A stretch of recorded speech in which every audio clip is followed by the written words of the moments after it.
मित्रों, इस वर्ष की प्रीलिम परीक्षा के अंदर अपनी बजट और इकोनॉमिक सर्वे वाली लेक्चर सीरीज़ को जो सफलता मिली है, उसके बाद अब मैं नई लेक्चर सीरीज शुरू कर रहा हूँ for mains revision and answer writing. General studies paper 1 से हम शुरू करेंगे। सिलेबस आपको पता ही है, मैं सिलेक्टेड टॉपिक्स कवर करने वाला हूँ। आज़ादी के बाद का भारत, तो वहाँ राव, उनका लिबरलाइजेशन और उसकी इफेक्ट पेपर 1 और पेपर 3 के लिए। फिर ये गौ रक्षा, राइट विंग विजिलेंटिज्म का मुद्दा चल रहा है, उस अनुसंधान में दीनदयाल पेपर 1 और 4 के लिए। और वही गौ रक्षा को आगे खींच के leather industry, location factors, opportunity challenges paper 1 और 2 के लिए। Same way natural fibre industry. पिछले वर्ष चेन्नई फ्लड्स आए थे, तो उस अनुसंधान में अर्बनाइजेशन प्रॉब्लम रेमेडी और डिजास्टर मैनेजमेंट पेपर 1 और 3 के लिए, तो वहाँ अर्बन फ्लड्स की बात करेंगे। और उसी प्रकार से Sendai framework for disaster risk reduction वो देखेंगे। पिछले वर्ष भी मैंने और मेरे मित्रों ने जो मेंस की लेक्चर सीरीज की थी, video recordings are available on YouTube, देख लेना, क्योंकि जो थियोरेटिकल एस्पेक्ट ही थे वहाँ पर भी आंसर राइटिंग की चर्चा थी, वो जितना पिछले साल रेलेवेंट था आज भी है। इस वर्ष जो मैंने प्रीलिम से पहले बजट एंड इकोनॉमिक सर्वे की लेक्चर सीरीज कराई थी, it was pre cum mains coverage only. जैसे कि बैंकिंग फाइनेंस, तो वहाँ इंसॉल्वेंसी एंड बैंक्रप्सी कोड, चक्रव्यूह चैलेंज, बजट के अंदर व्हाट इज़ फिजल कैपेसिटी और उसे क्यों बढ़ाने की आवश्यकता है, जेम और बापू वो डिलीवरी मैकेनिज्म देखा था। वर्ल्ड ट्रेड के अंदर ये WTO का Nairobi summit special safeguard mechanism वो देखा था। सेक्टर्स ऑफ इकोनॉमी, खास करके ये रेगुलेटरी कोलेस्टेरोल क्या है और वो फॉर्मल सेक्टर के अंदर अच्छे जॉब्स क्रिएट क्यों नहीं होने दे रहा है, उसकी क्या प्रॉब्लम रेमेडीज है वो देखा। इंफ्रास्ट्रक्चर के अंदर विजय केलकर की PPP रिफॉर्म कमेटी, उसके क्या सुझाव थे। HRD के अंदर एजुकेशन पॉलिसी, उसके क्या सुझाव और सुधार थे। सो like that I have covered, वो आप वापस वीडियो पावर पॉइंट देख लेना। और साथ ही साथ ऑफिशियल इकोनॉमिक सर्वे, उसके हर एक प्रकरण का इंट्रोडक्शन और कंक्लूजन वो भी पढ़ लेना, वो आपको मेंस के अंदर आंसर राइटिंग में काफ़ी मदद करेगा। मित्रों, अंग्रेजी के अंदर एक फ्रेज है राइटर्स ब्लॉक, मतलब कि लेखक के दिमाग के अंदर आइडिया तो होता है, बट मैं क्या लिखूं, कैसे लिखूं, उसकी पेन ही नहीं चलती है। मेंस के अंदर ऐसे के अंदर हमारे साथ भी ये हो सकता है। उससे अगर बचना हो तो आमिर खान वाले परफेक्शनिज्म से तौबा करनी चाहिए और चेतन भगत की जुगाड़पंथी का स्वीकार अंगीकार करना चाहिए। हर साल कम से कम चेतन भगत की एक किताब आई जाती है। अच्छा लिखते हैं, बुरा लिखते हैं, क्वालिटी डाउन हुआ है, वो सब अलग बात, बट उसकी पेन चलती रहती है। He is not suffering from writers block. तो उसी प्रकार हमने भी अच्छा या चालू टाइप का कुछ भी जवाब तो लिखना है। आप समझिए, मेंस क्लियर करने के लिए आपने सर्वोत्तम जवाब लिखने की कोई ज़रूरत नहीं है। दूसरे घटिया जवाब लिखते हैं, आपने उन लोगों से कम घटिया जवाब लिखना है, and you will clear the mains. ठीक, तो चेतन भगत का जिंदाबाद करना है यहाँ पर। अब अपनी ये जो नई लेक्चर सीरीज़ है, मैं उसका कोड रख रहा हूँ MRL, means revision lecture series 16, और फिर 1 2 3 4 ऐसे चलेगा। अपने सभी वीडियो का फॉर्मेट इस प्रकार से होगा। आपको स्क्रीन के ऊपर जो प्रश्न दिखेंगे, तो वीडियो पॉज करके आप उसका फुल लेंथ में जवाब लिखोगे, फिर वीडियो रिज्यूम करोगे और वो पूरा टॉपिक देखोगे, और उसी के अंदर मैं अंत में वीडियो में आपको दिखाऊंगा कि भाई मॉडल आंसर में ये पॉइंट्स इस सीक्वेंस में इंक्लूड करने चाहिए थे। अब आप जो भी आंसर राइटिंग करें, आई वुड सजेस्ट कि कोरे पन्ने लेके करें, नोटबुक के अंदर नहीं, क्योंकि ऑफिशियल UPSC एग्जाम के अंदर भी there is question cum answer booklet, QCA booklet, जिसके अंदर ऊपर प्रश्न छापा होता है और फिर आपके पास 2.5 पन्नों जितना कोरा कागज होता है जहाँ पर आपने लिखना है। तो उसी प्रकार कोरे पन्नों में मैं कैसे पैरेलल लाइंस में नीटली आई कैन राइट, है ना, वो प्रैक्टिस तो आपको कोरे पन्ने पे लिख के ही हो सकती है।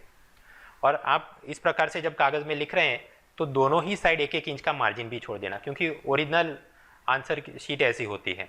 और जब अपना मैं मॉडल आंसर की चर्चा करूँ, तो ये 1-1 इंच के जो आपके मार्जिन है, वहाँ पर आप अपना खुद से रिव्यू लिख देना कि ये सीक्वेंस गलत था या मुझे इस प्रकार से इंट्रोडक्शन करना है, सो ऑन। कोरे पन्नों में आप लिखेंगे तो आपको एक और बात पता चलेगी कि आप कितना स्पेस में कितना वर्ड समा सकते हैं। फॉर एग्जाम्पल, ये अगर आपका साइज है, फॉन्ट साइज, देन अगर केवल टेक्स्ट के अंदर 200 शब्द में जवाब लिखना है तो 2 पन्ने काफ़ी हैं। अगर साथ में आकृति डायग्राम भी है तो 2.5 पन्ने सफिशिएंट। एक तो जुगाड़ ये हो सकता है कि आप इस प्रकार की कोई नोटबुक के ऊपर कोरा पन्ना रख के फिर जवाब लिखो, then you will see those horizontal lines और अपना लाइन टू लाइन बने। नहीं तो फिर एग्जाम के अंदर आप ऐसा राइटिंग कटिंग मैट भी ले जा सकते हो, 50-100 रुपये का मिलता है, उसके ऊपर कोरा पन्ना रखोगे तो अपने आप लाइन उभर के आएगी और आप जवाब लिख सकते हो। ऐसा प्रैक्टिस इसलिए होना चाहिए क्योंकि QCA बुकलेट के अंदर द स्पेस इज फिक्स्ड, जो लोग ऐसे तैयारी नहीं करते तो शुरू शुरू में उनकी 2 लाइनों के बीच काफ़ी अंतर होता है, बड़े पॉइंट में लिखते हैं, और फिर जब अंत में आते हैं तो पता चलता है यार स्पेस ही नहीं है, तो वो कंक्लूजन एकदम दबा के छोटे छोटे फॉन्ट में यहाँ वहाँ मार्जिन करके वो करते हैं। तो even though their points are very good, जवाब एलिगेंट नहीं दिखता है, मार्क्स में खींचने में मदद नहीं करता। सो प्रैक्टिस होना चाहिए। खैर, अब मैं कुछ स्लाइड्स में आंसर राइटिंग में क्या क्या ध्यान रखना है वो बात करूँगा। कोई भी अगर टर्मिनोलॉजी हो तो सबसे पहली बार जब आप उसे लिखो आंसर में तो फुल लेंथ में लिखना है, goods and services tax into bracket GST. फिर पूरे जवाब में वो जितनी बार लिखो वापस पूरा नहीं लिखना, ओनली जीएसटी जीएसटी जीएसटी, लेकिन कम से कम एक बार तो ये फुल लेंथ में आना चाहिए। उसी प्रकार एलपीजी तो उसका फुल फॉर्म जो होता है, तो ये पहला कि फुल फॉर्म आना चाहिए एक बार जवाब में। दूसरा, क्योंकि टाइम की मारामारी रहती है, आदमी स्ट्रेस में आ जाता है तो कई बार शॉर्ट फॉर्म में लिखता है, जैसे कि घर पे बैठे ईयर्स ऐसे नहीं, फुल लेंथ में ईयर्स लिखना है, एवरेज ऐसे नहीं, एवरेज ऐसा होता है, वुडंट ऐसे नहीं ऐसे। तो हमेशा एब्रीविएशन जिसका नहीं है वो बना के शॉर्ट फॉर्म नहीं करो। सेम वे, क्योंकि हम मोबाइल कंप्यूटर पे लिखते हैं तो ये रैंडम कैपिटलाइजेशन करते रहते हैं, नहीं, वो पूरा कायदेसर इंग्लिश के हिसाब से आपने कैपिटल स्मॉल लेटर का ध्यान रखना है। बहुत लंबी चौड़ी वर्बोस टाइप की भाषा का भी आप निषेध करें, जैसे कि ये देखिए, primary reason for this is the fact that humans are evil. ये लंबा वाक्य है, असल में क्या लिखना चाहिए बेटर की primary reason is humans are evil. तो इसी प्रकार जो ऐसे हो सकता है उसमें फिर ऐसे घुमा के लाने की जरूरत नहीं है।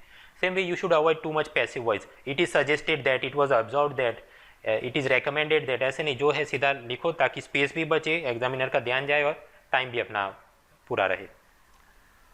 ग्रामर और वोकेबुलरी में भी ध्यान रखना चाहिए। एक खास चीज का होती है subject verb agreement. I go to temple, he goes to temple, ये तो सबको आता है, लेकिन none of the factors are relevant नहीं, उसका होगा none of the factor is relevant. अगर कंफ्यूज हो जाओ तो फिर आप ऐसे लिख सकते हो, not a single factor is relevant, क्योंकि सिंगल तो इज ही आएगा, राइट। तो इस प्रकार से खास सब्जेक्ट वर्ब, और जब भूतकाल हो तो वो ध्यान रखना चाहिए। उसी प्रकार वोकेबुलरी, जब भी किसी कानून की बात हो तो एक्ट के साथ आता है हमेशा, वहाँ पर बात करें आप सेक्शन की। कॉन्स्टिट्यूशन की बात करोगे तो वहाँ सेक्शन नहीं होता, वहाँ पे होता है आर्टिकल्स। तो ये भाषा शुद्धि वो भी ध्यान रखना जरूरी है। ठीक, आंसर, अब अगर 100-120 शब्दों के अंदर आंसर लिखना है तो वहाँ इंट्रोडक्शन कंक्लूजन वो उसका टाइम भी नहीं रहता, स्पेस भी नहीं, और वो करने गए तो मेन मुद्दे आप कम लिख पाएंगे, तो वहाँ उतनी आवश्यकता नहीं रहती। लेकिन पिछले वर्ष मेंस एग्जाम के अंदर you had to answer all the questions in 200 words each, तो 200 शब्दों में लिखना होगा हर एक जवाब, तो 2 पन्ने आपके हो जाएंगे आगे पीछे। तो इतना लंबा होगा, तब ये अपेक्षित है कि इंट्रोडक्शन, बॉडी, कंक्लूजन इस प्रकार से ढंग के सोच के फॉर्मेट बना के लिखा हो, then you can fetch more marks. तो जब इंट्रोडक्शन लिखना हो किसी भी जवाब का, 3 तरीके हो सकते हैं, या तो आप प्रश्न है उसकी टर्मिनोलॉजी को डिफाइन करो, या ओरिजिन दो, या डेटा दो। एग्जाम्पल से समझते हैं। 2013 में यूपीएससी ने यह प्रश्न पूछा, discuss the rational for introducing goods and services tax in India. तो ये इसका इंट्रोडक्शन हम कैसे शुरू कर सकते हैं, ओरिजिन भी दे सकते हैं, 2005 में चिदम्बरम वैट लेके आए थे एंड सो ऑन, या फिर कि सीधा डिफाइन कर दो।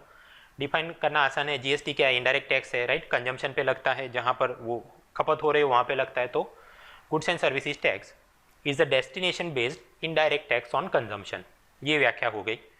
अब चाहे वो क्रिटिकली एग्जामाइन, डिस्कस, एनालाइज, पूछ लूँ देख लूँ, जो भी पूछता है जीएसटी का, हमेशा इंट्रोडक्शन ये सेफ है, इसी से कर सकते हो।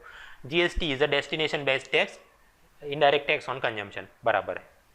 उसी प्रकार 2015 में यूपीएससी ने ये पूछा, critically evaluate the amendment bill to whistle blower act. इसका भी कुछ ओरिजिन दे सकते हैं कि कहीं अमेरिका में और वाटरगेट में विसल ब्लोअर था एंड इट स्टार्टेड, या फिर कि आसान वाला है कि डिफाइन कर दो। विसल ब्लोअर मतलब ऐसा कोई कर्मचारी जो अपनी ही संस्था में जो भी गलत काम हो रहा है उसको एक्सपोज करे, राइट। तो डेफिनेशन ऐसी आप बना सकते हैं, whistle blower is an employee who reports misconduct in his organisation to public authorities. अब ऐसा कोई भी जॉब हो, ये एक इंट्रोडक्शन अपना सेम टू सेम काम में आएगा। So one way of doing the introduction is कि आप उसे डिफाइन करो टर्म को। कुछ प्रश्न ऐसे आएंगे जहाँ पर टर्म डिफाइन करने जैसा कुछ है ही नहीं, तो एक दूसरा तरीका था ओरिजिन। जैसे कि 2014 में ये प्रश्न पूछा, should there be a time limit for president to accept और reject the petition against death sentence. अब किसी को फांसी की सजा हुई और वो दया याचिका करता है, राइट, इस प्रकार से, तो इसमें फांसी की सजा या दया याचिका की कोई डेफिनेशन हो नहीं सकती, ओरिजिन ही करना है। अब ओरिजिन में आप समझिए कि अगर आप बॉलिंग कर रहे हैं तो पीछे 10-15 मीटर की दूरी से दौड़ के बॉलिंग करना है, ऐसा नहीं कि स्टेडियम के बाहर से दौड़ना शुरू किया। तो यहाँ पर ऐसे पुअर इंट्रोडक्शन करते हैं कुछ लोग। President of India is an integral part of the union like the crown of England but unlike the American president. देखिए ये आपने जो सवाल है, जो पिच है, उससे स्टेडियम से बाहर जाके ओरिजिन दे रहा है। It is not good. Better वाला इंट्रोडक्शन ऐसा होगा कि article 72 of the constitution empowers president of India to grant pardon to the convicted person. अब यहाँ पर भी आपको आर्टिकल ना पता हो तो भी चले जाए, सीधा कि constitution empowers president of India कि वो ऐसे सजा याफ्ता मुजरिमों की सजा माफ़ कर सकते हैं। दूसरा यहाँ पर ध्यान रखिए, प्रेसिडेंट ऑफ इंडिया ऐसा फुल में लिखना है, केवल प्रेसिडेंट नहीं, वो तो फिर जिला पंचायत का भी हो सकता है, राइट।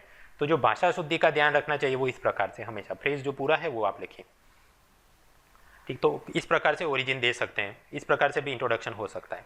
थर्ड मेथड की डेफिनेशन भी नहीं बनता, ओरिजिन भी नहीं बनता, तो डेटा देके जवाब की शुरुआत करो। जैसे कि 2015 में ये प्रश्न पूछा, critically examine whether growing population is the cause of poverty in India और वाइस वर्सा। हमारी आबादी ज़्यादा इसलिए गरीबी है कि फिर गरीबी इसलिए आबादी ज़्यादा है, चर्चा करो। अब यहाँ पर ये आबादी और पॉवर्टी का क्या डिफाइन, क्या ओरिजिन दोगे, राइट। डेटा ही देना मांगता है तो कि India is a home to 120 billion people, 23% BPL है। अगर ऐसा एब्सोल्यूट आंकड़े नहीं हो तो जीनेरिक भी बोल सकते हो, India is home to 1/6 of humanity, ठीक है, उसकी significant proportion are living in extreme poverty. As such data वाला जरा इट इज़ टीडियस, क्योंकि हर एक सेक्टर, हर एक चीज़ का कहाँ आप डेटा याद रखोगे। इसलिए जहाँ तक मुमकिन हो डिफाइन या ओरिजिन से ही करना है। और हम ज़्यादातर रियल लाइफ में सीन ये बनेगा यूपीएससी के प्रश्नों में कि ओरिजिन से ही शुरुआत करनी है, ठीक। तो अपना जो जवाब लिखना था, इंट्रोडक्शन के कुछ सिद्धांत हमने समझे, अभी बॉडी पे जाते हैं। बॉडी के अंदर लिखने के केवल 2 ही तरीके हैं, या तो आपने कथा करनी है या फिर कि एनालिसिस करना है। कथा कब करोगे, जब ऐसा पूछा गया है discuss, describe, narrate, elaborate, story writing ही करना है। 2 तरीके से हो सकता है, क्रोनोलॉजी या फंक्शन वाइज। आज़ादी के बाद भारत की इकोनॉमिक सिस्टम में अब तक क्या हुआ, ऐसा कुछ प्रश्न है तो क्रोनोलॉजिकल आप जा सकते हो, first 5 year plan, second, third, fourth. या फंक्शनल भी जा सकते हो कि बैंकिंग के अंदर ये हुआ, फाइनेंस में ये हुआ, इंश्योरेंस में ये, बजट मेकिंग में ये, एंड सो ऑन। तो इस प्रकार से आपने कथा करनी है। एल्यूसिडेट, सब्सटेंशिएट मतलब कोई उदाहरण दे के बात को पुख्ता रूप से आपने प्रस्तुत करना है। इनमरेट, आउटलाइन मतलब बुलेट पॉइंट नंबर करके 1, 2, 3, 4 जो भी प्रावधान अच्छा बुरा है लिखना है। कंपेयर, कॉन्ट्रास्ट, डिस्टिंग्विश मतलब या तो टेबल बना के लिखो या पैराग्राफ में कि ये दोनों चीज़ में ये समानता है, भिन्नता है, एंड सो ऑन। तो ये सारे टर्म के अंदर ये कथा करनी है। दूसरा सेगमेंट हो सकता है कि एनालिसिस करो, justify, reason, explain, discuss critically, comment, examine, evaluate, analyse critically, and so on. अभी यहाँ पर हमने आमिर खान वाला परफेक्शनिज्म करने का कुछ ज़रूरत नहीं है कि डिस्कस क्रिटिकली तो इस प्रकार से फ्लो होना चाहिए, क्रिटिकली एग्जामाइन तो इस प्रकार से नहीं, वो कोई ऐसा टाइम और इतना कंटेंट अपने पास होता नहीं है। ऑल इन ऑल एनालिसिस वाले में इम्पैक्ट असेसमेंट टाइप की चीज़ करनी है, positive, negative, short term, long term, and so on. अब रियल लाइफ में ऐसा भी हो सकता है कि आपको एनालिसिस पूछा लेकिन डिस्कस करने लायक ही अपने पास कथा करने का ही मुद्दा है, तो इंटरचेंजेबली ये वाला कंटेंट यहाँ पर और वो वाला यहाँ पर कर सकते हैं, करना पड़ता है मजबूरी में। एक और ख़ास बात, जब ये कथा करो टाइप के प्रश्न हो तो उसके कंक्लूजन के अंदर समरी टाइप का कंक्लूजन होना चाहिए, मतलब जो भी कथा करी उसकी 2 लाइन में वापस वही कथा करनी है। जबकि एनालिसिस करो टाइप के प्रश्न हो तो उसके कंक्लूजन के अंदर फाइंडिंग्स इस प्रकार से उसका कंक्लूजन होना चाहिए। इन दोनों में क्या अंतर है ये और ये कंक्लूजन में हम जब आंसर राइटिंग प्रैक्टिस आज देखेंगे आपको ये और समझ में आ जाएगा। कई बार ये होता है कि प्रश्न में पूछा है एग्जामाइन, इवेल्युएट, क्रिटिकली एनालाइज, लेकिन अपने पास ऐसे मुद्दे हैं ही नहीं, बस केवल कथा करने के ही 2-4 मुद्दे हैं, तो क्या करोगे, बस कथा ही करनी है, बट की टर्म्स आप ऐसे यूज़ करें ताकि ऐसा लगे कि इवेल्युएट किया है। फॉर एग्जाम्पल किसी व्यक्ति या नेता के रोल या परफॉर्मेंस का हो प्रश्न, एवरेज था, गुड था, एक्सीलेंट, इंस्ट्रूमेंटल, सिग्निफिकेंट, ऐसे आप वर्ड्स यूज़ कर सकते हो। किसी बिल या कॉन्स्टिट्यूशनल अमेंडमेंट के बारे में लिखना हो तो कवरेज के फोकस कर सकते हो, पीसमील, नैरो, ब्रॉड, कॉम्प्रिहेंसिव, इस प्रकार से आप कीवर्ड्स यूज़ करें। अगर कोई घटना बनी है, कोई सुधार लिया गया है तो उसका impact, response, consequences, right, limited, muted, subtle, it will have moderate impact on economy, this reform is going to have significant, far reaching, right, this event will play an instrumental role in further expanding this and this. इस प्रकार से भले आप कथा ही कर रहे हो but इस प्रकार के अगर आप की टर्म्स यूज़ करोगे देन एग्जामिनर में फील कि हाँ जो प्रश्न में पूछा है उस प्रकार से क्रिटिकली नोट लिखा है, एवेल्यूएट किया है। इंट्रोडक्शन समझ लिया, बॉडी समझ लिया, कंक्लूजन पे आते हैं। हर एक बार कंक्लूजन करना जरूरी नहीं है। अगर 100 शब्द में लिखना है तो क्या इंट्रो और क्या कंक्लूजन। उसी प्रकार कुछ 200 शब्द वाले प्रश्नों के भी जवाब आपके ऐसे बन जाएंगे कि थर्ड पैराग्राफ एक प्रकार से कंक्लूजन टाइप का ही होगा, तो वो खत्म हो गया। कंक्लूजन में ध्यान ये रखना है कि जो हमने पूरे जवाब लिखा है उसी के आसपास होना चाहिए। ऐसा नहीं कि एकदम नया कोई आइडिया लास्ट लाइन में लिख दिया। बट हाँ, कई बार ऐसा होगा कि to end the answer on a positive note हमने कोई नया आइडिया वहाँ पे लिखना पड़ेगा, देन डिजायरेबल कर सकते हैं। इस प्रकार के उदाहरण भी हम आज मॉडल आंसर राइटिंग में देखेंगे। कुछ लोगों की ये आदत होती है कि वो हमेशा हर एक जवाब को कंक्लूजन में मारपीट के fundamental rights, directive principle of state policy, वसुदेव कुटुंबकम, इस पे एंड करते हैं। ये भी एक प्रकार का क्लीशेड हो जाएगा, तो बचना चाहिए।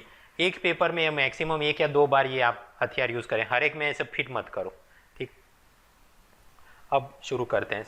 मेरा सबसे पहला टॉपिक है राव एंड एलपीजी, क्योंकि 1991 के अंदर जो बैलेंस ऑफ पेमेंट क्राइसिस हुआ तो 2016 में उसका 25th एनिवर्सरी है।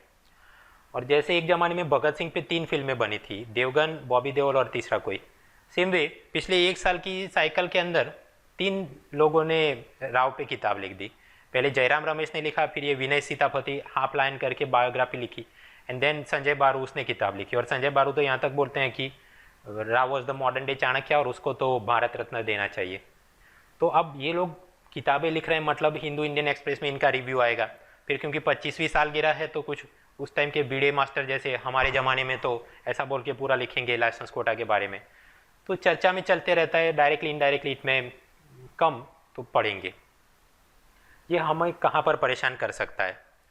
मेन सिलेबस पेपर 1 में ही है कि middle of the 18th century से लगते अनटिल प्रेजेंट तक की इवेंट्स एंड पर्सनालिटी, तो राव आ जाएगा। पेपर 3 के अंदर ये है planning, growth and effects of liberalisation and industrial policy, तो अगेन वो अपने को परेशान करेगा। पेपर 4 के अंदर है कि lessons from the lives and teachings of great reformers, तो राव वॉज अ रिफॉर्मर। तो हम तीनों एंगल से पढ़ने की कोशिश करेंगे। मैंने जैसे बताया कि पहले मैं पढ़ा उससे पहले आप आंसर राइटिंग करो, ताकि आपको यूपीएससी वाला अनुभव मिले कि 1-2 मुद्दे ही आते हैं और कैसे खींच के 200 शब्द बनाने पड़ते हैं। स्क्रीन पे आपको 3 प्रश्न दिखेंगे, फिर आप वीडियो पॉज करें 24 मिनट के लिए और उतने में आप अपने जवाब लिख देना, एक एक जवाब 200 शब्दों में। और जैसे कि कायदेसर ही ये यूपीएससी की परीक्षा है उस प्रकार से लिखना, मतलब एब्रीविएशन तो फुल फॉर्म करना है, जो मैंने अभी तक आपको सिखाया। पहला प्रश्न बहुत आसान पेपर 1 के लिए, evaluate PM Rao as one of the makers और आर्किटेक्ट्स ऑफ मॉडर्न इंडिया। आधुनिक भारत के निर्माताओं में से एक ऐसे राव का आप मूल्यांकन करिए। पेपर 3 के लिए सवाल, legacy of Rao reform is an Indian economy where growth has priority over redistribution examine critically. Narasimha Rao की विरासत ये एक प्रकार की ऐसी इकोनॉमी है जहां पर विकास को महत्व दिया जाता है, लेकिन गरीबों में उसका पुनर्वितरण हो वो उतना महत्व का नहीं है। क्या ये सही है? इस प्रकार से इसका एग्जामिनेशन आप करिए। पेपर 4 के लिए, दो return in the ancient times Kautilya's treatise are effective for modern day crisis management, elucidate with example of a modern day leader और रिफॉर्मर। यद्यपि प्राचीन भारत में लिखी गई थी, फिर भी कौटिल्य की ये नीति वो आधुनिक युग में भी क्राइसिस मैनेजमेंट के लिए उतनी ही सातत्यपूर्ण है, उपयोगी है। किसी रिफॉर्मर के उदाहरण के द्वारा इस बात को पुख्ता रूप से आप समझाइए, बताइए। 3 प्रश्न हैं, वीडियो पॉज करो, 200 शब्दों में एक एक जवाब लिखो, फिर वीडियो रिज्यूम करना।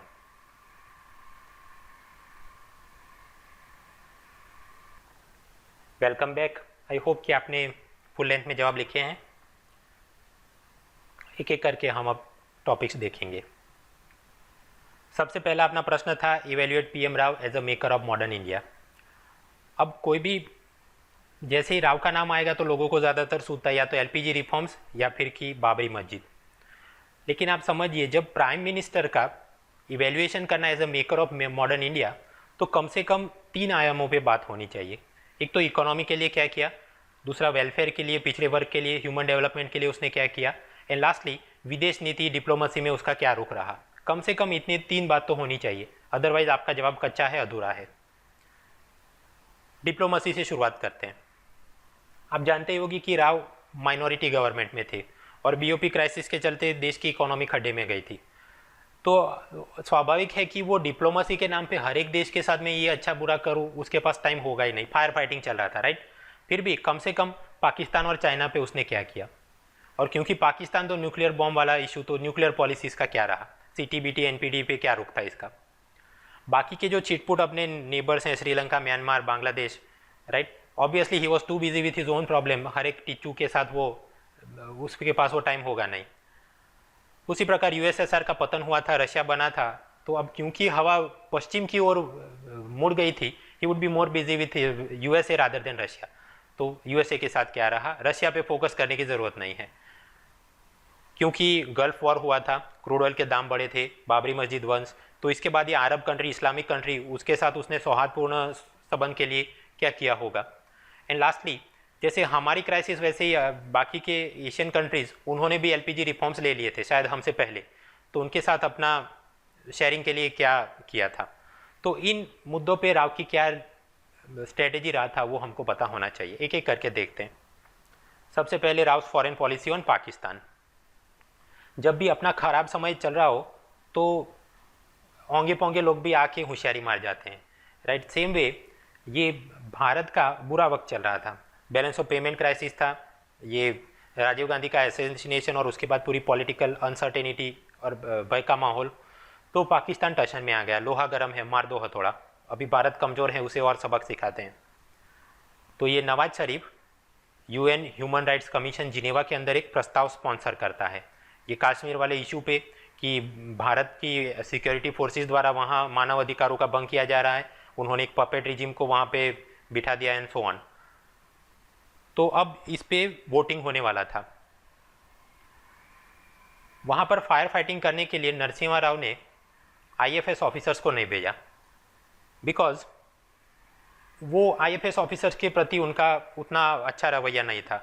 ही यूज टू थिंक कि दिस IFS ऑफिसर है ओनली 2 स्किल सेट, एक ये नॉन अलाइनमेंट की पीपुड़ी बजाते रहो और दूसरा कि ऐसे फर्स्ट वर्ल्ड कंट्री के सामने कटोरा लेके खड़े रहो, डॉलर दे दो, वीट दे दो। सो मुझे जिस प्रकार की फायर फाइटिंग और मॉरली डूबियस मीन्स के साथ चलना है, this will not help me. So rather than sending some senior IFS officer, Rao sent Atal Bihari Vajpayee of BJP to go there, और उनको बोला गया था कि आप वहाँ पर जाके दवा करिए।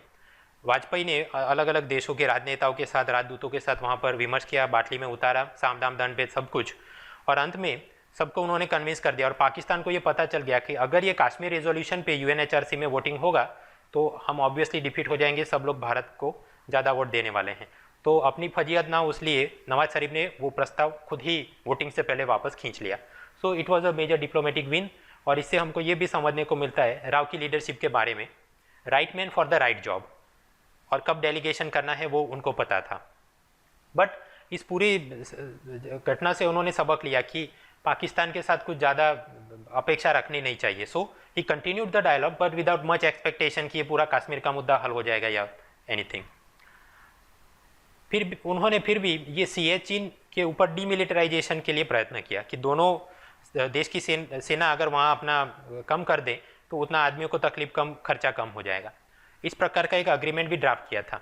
लेकिन नवाज शरीफ ने लास्ट मिनट पे ये बोला कि हम अपनी सेना तो हटा लेंगे सियाचिन से, बट उसके बदले आपने ये सेक्टर की इतनी ज़मीन हमको देनी पड़ेगी ना। ऑब्वियसली राव वॉज ऐसे ही वो माइनॉरिटी गवर्नमेंट में था, ऐसा अगर कुछ करेगा अविश्वास प्रस्ताव हो जाएगा, तो उसने पूरा छोड़ दिया। So he tried but then he left, इसलिए सियाचिन डीमिलिटराइजेशन नहीं कर पाए। सवाल, सर यहाँ पर ऐसा कोई सब्सटेंशियल तो उसने काम किया नहीं कि 200 शब्द में हम पैक करके लिख सके, तो ये पाकिस्तान की पूरी स्लाइड क्यों पढ़ाई आपने? जवाब, क्योंकि अगर आप गपबाजी में भी कुछ लिख रहे हो तो तरीके से लिखें। ऐसा नहीं कि उन्होंने पाकिस्तान के साथ अपनी डिप्लोमेटिक रिलेशन को एक नया मुकाम पे ले गए या एकदम कुछ जोरदार कर दिया, नहीं, जैसे था वैसे ही चला। बट ये पता होना चाहिए ताकि आप कोई गलत एंगल से ना लिख के आए। अब क्योंकि पाकिस्तान है तो न्यूक्लियर बॉम्ब की बात आएगी।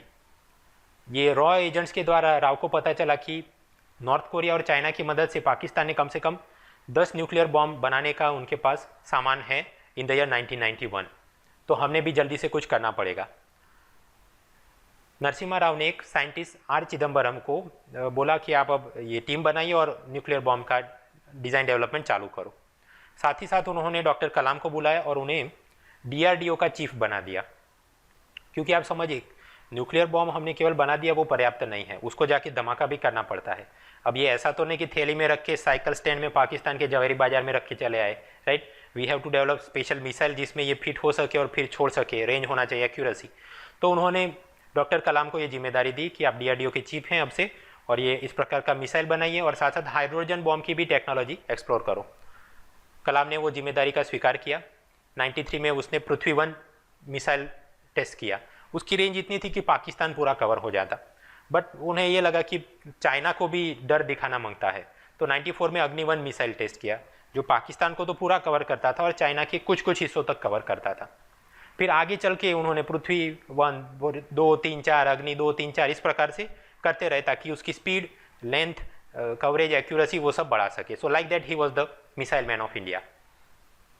95 तक पहुंचते पहुंचते ये आर चिदम्बरम और कलाम ने मिलके वो पूरा न्यूक्लियर बॉम्ब का काम खत्म कर दिया था। They were ready to explore and test.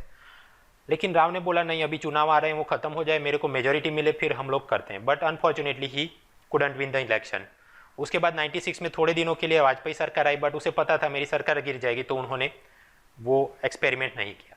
98 में वापस वाजपेयी प्राइम मिनिस्टर बनते हैं, तब उन्होंने ग्रीन लाइट दिया और ये न्यूक्लियर धमाका किया गया, पोखरण 2 या फिर ऑपरेशन शक्ति हम जिसे बोलते हैं।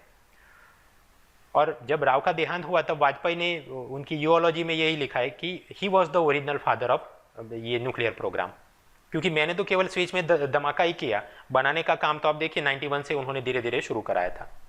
ओके, सो अब राव का न्यूक्लियर पॉलिसी में क्या योगदान रहा, आप याद करो। BOP क्राइसिस था, IMF से मदद चाहिए थी, वहाँ पर मेजोरिटी वोटिंग पावर होता है अमेरिका का, तो अमेरिका के द्वारा हमेशा उसके बाद भी कैरेट स्टिक पॉलिसी आजमाई गई कि आप NPT साइन कर लो, CTBT साइन कर लो, आपको निवेशक चाहिए तो अमेरिका से हम बिजनेसमैन को बोलेंगे आपको IMF से मदद कराएंगे। कैरेट स्टिक सब कुछ चला था, लेकिन Rao did not bulge, he did not sign any of this agreements. और उन्होंने इकोनॉमिक पावर हाउस इंडिया को ऐसा बना दिया ताकि 98 में वाजपेयी जब धमाका करे तो वो कॉन्फिडेंस से कर पाए कि भले इसके बाद हमारे ऊपर विदेशों से कोई सैंक्शन लग जाए, वी कैन सर्वाइव। देखिए NPT वगैरह में भारत के पास न्यूक्लियर बॉम्ब है, हमने साइन नहीं किया। पाकिस्तान, ईरान, नॉर्थ कोरिया ये लोग भी इस प्रकार की श्रेणी में कहीं ना कहीं आता है। बट जैसे विश्व समुदाय पाकिस्तान, ईरान, नॉर्थ कोरिया को रेनेगेड, ये तो छोड़ो, गॉन केस इस प्रकार से देखते हैं, हमको वो ऐसे नहीं देखते हैं। Therefore although we have not sign this NPT and CTBT, फिर भी Indo US civil nuclear deal हो पाता है। अमेरिका वाले यहाँ तक हमको बोलते हैं कि NSG में हम आपकी मेंबरशिप को सपोर्ट करेंगे। ऐसा क्यों? Because we are an economic power house, वो राव की LPG रिफॉर्म्स के चलते, इसलिए सबको यहाँ पे आके निवेश करना है। सो हम ऑटोनोमसली काम कर सकते हैं, वो उनका इनडायरेक्टली योगदान है। और क्या, कलाम को हमने बोला मिसाइल मैन है, फादर ऑफ न्यूक्लियर, ये पूरा काम करा है, भारत रत्न मिलता है, प्रेसिडेंट ऑफ इंडिया बनते हैं, तो उन सभी रोल में उन्होंने भी अपने आप में ही has served as a maker of modern India, right. तो उनका कैरियर लॉन्च करने वाले कौन थे? Doctor Rao. So like that he is maker of the maker of India. तो ये न्यूक्लियर पॉलिसी में राव का योगदान है। पाकिस्तान समझ लिया, न्यूक्लियर पॉलिसी समझ लिया, चीन पे आते हैं। चीन में जाके राजीव गांधी ने भी मुलाकात की थी और राजीव गांधी इजराइल, USA सभी के साथ अच्छे संबंध बनाने की कोशिश में भी जुड़े हुए थे।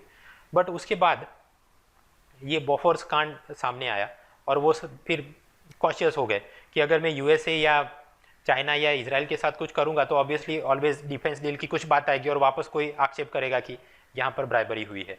सो then he did not pursue the matter with China, US और इजराइल।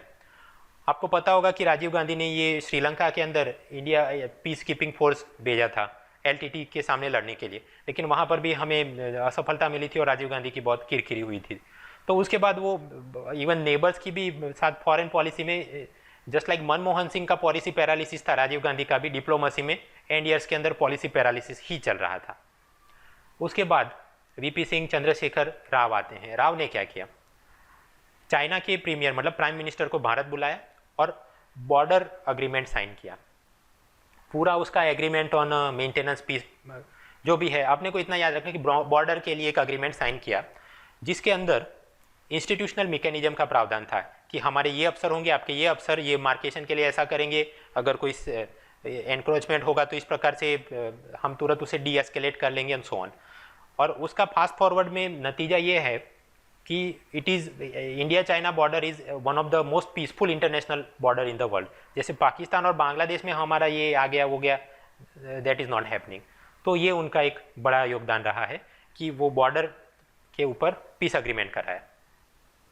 चीन की तरफ से ये भी प्रस्ताव आया था कि भारत और चाइना मिल के ये नेपाल, बांग्लादेश और ऐसे छोटे छोटे नेबर कंट्री का विकास करें, लेकिन राव ने उसमें मना कर दिया, क्योंकि उन्हें डर था कि ऐसे अगर जॉइंटली डेवलप करेंगे तो स्वाभाविक है चीन वालों के पास मनी पावर ज़्यादा है, वो सारे लोगों को अपनी बोतल में उतार लेंगे। इसलिए भारत ने हमेशा अपने पैसों से अलग थलग रह के ये सभी छोटे छोटे देशों के साथ संबंध बनाए हैं। देयरफॉर आज की तारीख में भी अगर यूएन वगैरह में कोई वोटिंग करना हो तो नेपाल बांग्लादेश वाले हमारे फेवर में जाते हैं, चीन के फेवर में नहीं जाते हैं। So that is also his foresight. Pakistan nuclear, China समझ लिया। मिडल ईस्ट की तरफ आते हैं। नक्शा है, उसके अंदर ये इजराइल और उसके नीचे पैलेस्टाइन। पैलेस्टाइन वालों की मांग है कि इजराइल से अलग हमें अलग देश का दर्जा देना चाहिए, demand for separate nationhood, statehood. और ऐसे उनके बड़े लीडर थे यासर अराफात, पीएलओ ऑर्गेनाइजेशन। आपको पता होगा कि फर्स्ट गल्फ वॉर मतलब सद्दाम हुसैन ने कुवैत के ऊपर आक्रमण कर दिया कि अब मुंबई पे मेरी हुकूमत होगी। तो उस वक्त ये यासर अराफात ने उसको समर्थन दिया कि हाँ, आपको जो भी मटेरियल सपोर्ट या इंटेलेक्चुअल सपोर्ट दिया कि बदले में मुझे मांडवा मतलब कि पैलेस्टाइन वापस दिलवा देना, ये जब आप कुवैत आपका हो जाए। ऐसी उसकी कैलकुलेशन थी। लेकिन फिर यहाँ कुवैत की मदद करने के लिए जॉर्ज बुश सीनियर अमेरिका देखेम। तो ये फर्स्ट गल्फ वॉर था और उसके अंदर ऑपरेशन डेजर्ट स्टॉर्म वगैरह, अंत में सद्दाम हुसैन की हार हुई। और क्योंकि ये यासर अराफात ने सद्दाम को सपोर्ट किया था, इसलिए उसकी भी किरकिरी हो गई, ही गॉट वीक। अब आगे बढ़ते हैं। मिडल ईस्ट के ऊपर राव से पहले पॉलिसी क्या चलती थी? हम लोग ये बोलते थे कि we support the full statehood, nationhood for Palestine, और इजराइल के साथ हमारे कोई डिप्लोमेटिक रिलेशन नहीं थे। ऐसा इसलिए क्योंकि उस जमाने के सब अपने भारत के डिप्लोमेट्स और प्राइम मिनिस्टर्स को ये लगता था कि ये हमारे हित में है, वरना मुस्लिम वोट बैंक नाराज हो जाएगा। केरला के हमारे जो वर्कर्स मिडल ईस्ट में काम करते हैं उनको ये अरब लोग परेशान करेंगे, परसिक्यूट करेंगे। हमें अरबों से वो ऑयल भी चाहिए था सस्ते में। और हमारे जितने भी लेफ्टिस्ट और यूएसएसआर के साथ अलाइन हो ऐसे पॉलिटिकल एलिमेंट्स थे, उन्हें भी एतराज़ था कि इजराइल मतलब अमेरिका का दोस्त है, तो उसके साथ हमने अगर कुछ दोस्ती की देन इंपीरियल फोर्सेस और इंपीरियलिज्म भारत में आ जाएगा। तो मतलब कि इजराइल से हम अलग थलग रहते थे। लेकिन राव के आते आते क्योंकि ये फर्स्ट गल्फ वॉर के अंदर सद्दाम की हार हो गई, तो बाकी के अरब कंट्रीज वो भी अब समझ गए कि ये कुछ यूएसएसआर और इसके दम पे कुछ हो नहीं सकता। सो दे ग्रेजुअली शिफ्टेड टुवर्ड्स अमेरिका। आपको पता होगा तीन वर्ल्ड बोलते हैं, first world, second world and third world. First और थर्ड तो पता है, सेकंड वर्ल्ड मतलब ये यूएसएसआर एंड मिडल ईस्ट। तो यूएसएसआर का फॉल होने पर ये सेकंड वर्ल्ड खत्म हो गया और उनके साथ जो भी थे वो सब Arab nation, now they shifted towards west. Same भी इस तरफ ये जो ईस्ट एशियन इकोनॉमी है वहाँ पर भी अब धीरे धीरे स्टेट स्पॉन्सर्ड कैपिटलिज्म और कोका कोला इकोनॉमी बननी होगी। मतलब अब विदेशी एमएनसी कंपनी आके उनको ऊपर चढ़ा देती थी। तो therefore they were also not interested in this नाम एंड एवरीथिंग। तो भारत अलग थलग हो गया था। ऐसे समय में नरसिंह राव को इजराइल के साथ संबंध बनाने थे, बिकॉज अमेरिका के साथ संबंध बनाने कर के हमको आईएमएफ से वो मदद चाहिए थी। सो ही अंडरस्टूड कि the road to Washington goes via Tel Aviv, तो इजराइल से तो मैत्री करना मांगता है। फर्स्ट ऑफ ऑल राव ने आईबी से रिपोर्ट मंगवाया कि अगर हम इजराइल के साथ फुल डिप्लोमेटिक रिलेशन करेंगे तो उसका क्या रिपरकशन होगा। आईबी का रिपोर्ट ये आया कि भारत के मुसलमानों के लिए पैलेस्टाइन को अलग देश का दर्जा मिले, उससे ज़्यादा खुद के देश की national interest are more important, more significant. तो कोई चिंता करने की ज़रूरत नहीं है। हाँ, वो छिटपुट कुछ नेता लोग विरोध करेंगे। सो राव गॉट कॉन्फिडेंट। उसने यासर अराफात को भारत में बुलाया ताकि कंधे पे हाथ रख के फ़ोटो खिंचवा सके, ये बता सके पैलेस्टाइन पे हमारा सौहार्द है, we are worried and concern. लेकिन उसको पता था कि ये यासर अराफात गल्फ वॉर में सद्दाम को सपोर्ट किया थे, इसलिए वो अब वीक हो चुका है। इसलिए फिर उसे खोपचे में ले जाके जो भी खर्चा पानी दिया होगा, and then immediately in 1992 Israel के साथ भारत ने फुल डिप्लोमेटिक रिलेशंस स्थापित कर लिए। अब उसको फिर आप फास्ट फॉरवर्ड में ले जा सकते हो कि आज की तारीख में एग्रीकल्चर, साइंस, टेक, ये डिफेंस में अलग अलग मिसाइल और जो भी टेक्नोलॉजी में इजराइल से हमको कितनी मदद मिली और हम कितना आगे बढ़ सके। तो that is the legacy of Rao. एक बात, उसके बाद राव ईरान की मुलाकात पे जाते हैं। ईरान के प्रेसिडेंट से मिलते हैं दो कारण से। एक कि ये पाकिस्तान बार बार कोई ना कोई रेजोल्यूशन लेके आता तो सपोर्ट चाहिए। सभी अरब देशों का। और दूसरा, बाबरी मस्जिद के ध्वंस के बाद ये अरब कंट्रीज दे वर लिटर, उसके लोगों में नाराजगी थी, उसके नेताओं में नाराजगी थी, तो वहाँ से भी भारत को निवेश आता रहे, सस्ता क्रूड ऑयल मिलता रहे, तो जाके एक राउंड करना था। सो ही वेंट देयर।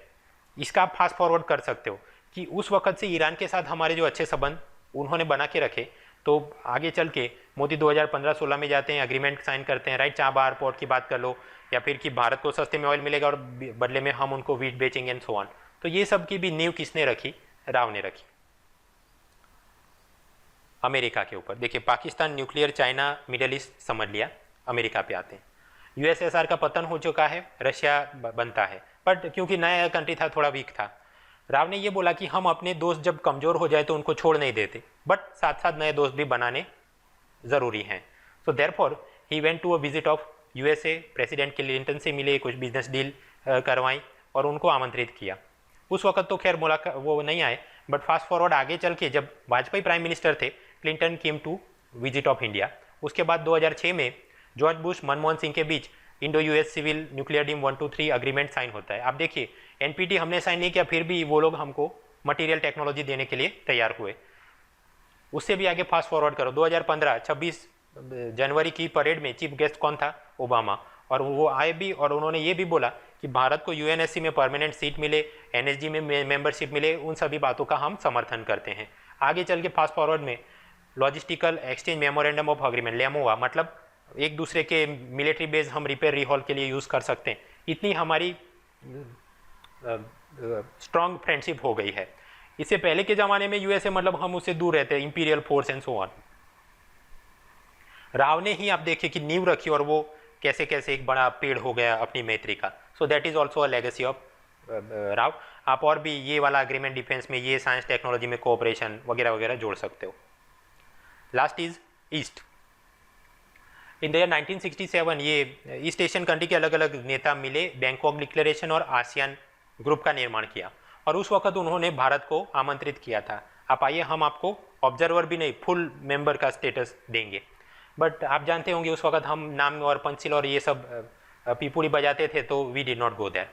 उसके बाद ये लोग तो अपनी समझ से they started state sponsored capitalism, LPG reforms लिए, बाहर से एमएनसी कंपनी आना शुरू किया। सो कोका कोला इकोनॉमीज इनको बोला गया, वो बहुत आगे बढ़ गए हमसे। राव को पता चल गया था कि अगर हमें भी आगे बढ़ना है तो इन देशों के साथ मैत्री करके वहाँ से investment, money, car, TV, electronics ये सब बनाने की टेक्नोलॉजी, एक्सपर्टीज़ ये सब भारत में लाना है। So extensively he toward through all this countries, right, और उन सबको साथ में लाने की कोशिश की। यहाँ तक कि सोनी, जापान की कंपनी, उसे 100% एफडीआई दे दिया ताकि वो टीवी का निर्माण भारत में मैन्युफैक्चरिंग शुरू करे। साथ साथ उन्होंने कुछ सावधानी भी बरती।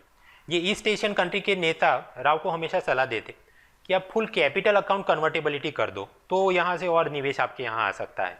बट राव ने ऐसा नहीं किया, और वो उनका कॉशन वो सही भी रहा, क्योंकि आपको पता होगा आगे चल के फास्ट फॉरवर्ड 96-97 में ईस्ट एशियन इकोनॉमी के अंदर crisis I, because they had full capital account convertibility. तो ये भी उनका एक फॉरसाइट रहा है।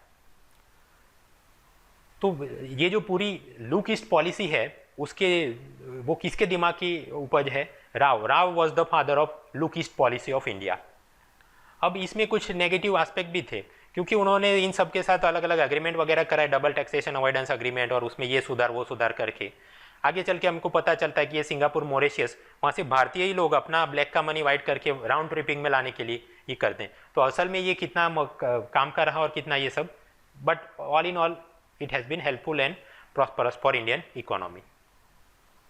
ठीक, तो मेजर चीज़ है Pakistan, nuclear, China, middle east, USA, Israel और ये एशियन कंट्रीज, वो समझ लिया। तो इस प्रकार से इतने मुद्दे आ गए। अब जनरल स्टडीज पेपर 4 के लिए जरा देख लेते हैं राव की डिप्लोमेसी।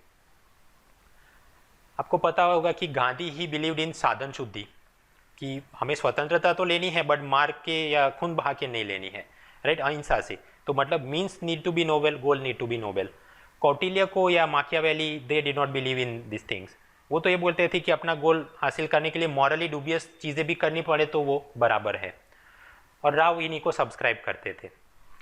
तो हमने अब तक देखा कि राव ने ये फॉरेन पॉलिसी की, but he was prime minister, right.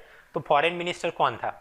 उसने जानबूझ के माधव सिंह सोलंकी को फॉरेन मिनिस्टर बनाया था, क्योंकि he used to be very occupied in the domestic politics, जैसे कि Mamata Banerjee rail minister, but उसका ध्यान पूरा बंगाल इलेक्शन जीतने में रहता था। ऐसा इसलिए किया ताकि माधव सिंह सोलंकी खुद से कोई दिमाग और टांग अड़ाए नहीं और पीएमओ और राव खुद से ही जो चाहे ऐसे विदेश नीति करते रहें। दो बातें, एक तो ये कि फॉरेन मिनिस्टर ऐसा ऑफिशियल आंसर में नहीं लिखना, वहाँ पर लिखना चाहिए minister of external affairs, right. और दूसरा कि ऐसा करने पे अच्छा बुरा क्यों है कि डेलिबरेटली आपने सारा पावर कॉन्सेंट्रेट किया, तो इससे नुकसान ये होगा कि जब अगर कुछ खड्डे में भी जाएगा तो आपके ऊपर ही आता है। सो ये भी एक केस स्टडी के लिए कुछ आप सोच सकते हैं एसआरटी में। ये उस जमाने में ये विकिपीडिया और नेट उतना जोरदार नहीं था, तो जब राव अमेरिका में मिलने जाए तो क्लिंटन भारत को विकिपीडिया पे सर्च नहीं करेंगे, वो अमेरिका के किसी यूनिवर्सिटी के इंडोलॉजिस्ट, इंडिया के ऊपर एक्सपर्ट ऐसे प्रोफेसर को बुला के उसकी राय लेंगे कि भारत में क्या हो रहा है, क्या करना चाहिए वगैरह। इसके लिए जब भी राव किसी भी देश में मुलाकात में जाते तो पहले अपने एजेंट्स को भेज के उन देशों के जो भी प्रोफेसर इंडोलॉजिस्ट हो उनको पट्टी पढ़ा देते कि आप जाके वहाँ पर ऐसा ही बोलना।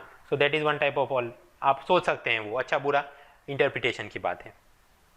मैंने आपको पहले भी बताया कि राव को ये आईएफएस ऑफिसर के प्रति थोड़ी घृणा थी कि उनको कुछ आता नहीं है, नाम की पिपूड़ी बजाते रहते हैं और फर्स्ट वर्ल्ड कंट्री में केवल भीख मांगते हैं कि डॉलर दे दो, वीट दे दो। राव को तो एलपीजी रिफॉर्म्स में ये फर्स्ट वर्ल्ड कंट्री से सारे विदेशी निवेशक भारत में आए ऐसा करना था, बट उस जमाने में ये आईएफएस ऑफिसर के पास ऐसा उन्होंने नेटवर्क कल्टीवेट नहीं किया था एमएनसी कंपनियों के सीईओ वगैरह से।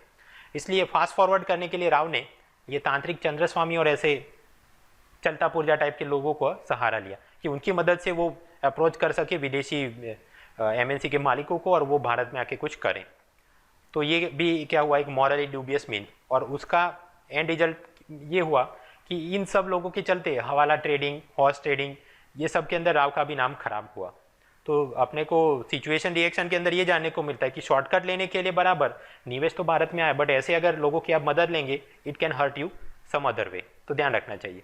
84 के अंदर भोपाल के अंदर वो मिथाइल आइसोसाइनेट वाला ट्रेजेडी, ऐसा बोला जाता है कि राव उस वक्त राजीव गवर्नमेंट में होम मिनिस्टर थे और उन्होंने यूनियन कार्बाइड के सीईओ को भारत से भाग जाने में मदद की थी।